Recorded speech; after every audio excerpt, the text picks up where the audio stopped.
मी पहिल्यांदा परळीच्या मायबाप जनतेचे मनापासून ऋण व्यक्त करतो की त्यांनी पुन्हा एकदा राष्ट्रवादी काँग्रेस, भारतीय जनता पार्टी आणि रिपाईच्या महायुतीला आज या ठिकाणी कौल दिला आहे। जवळजवळ एका दुसरी जागा सोडली तर जवळजवळ सर्व जागा महायुतीच्या आलेल्या आहेत। जे अपक्ष आहेत ते सुद्धा या ठिकाणी महायुतीचेच आहेत।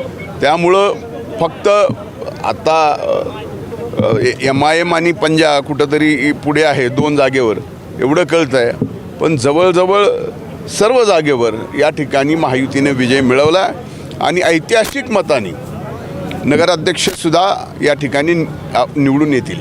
प्रचारामध्ये आपल्याला अनेक प्रकारे करत आलं, आपल्याला भाषण सुद्धा करू दिलेलं गेलं नाही, मात्र तरी देखील आपण जे संयमाने भूमिका निभवली नाही। भाषण कुणी करू दिलं नाही असं म्हणतात, मला कुणी रोखलं होतं भाषण करायला?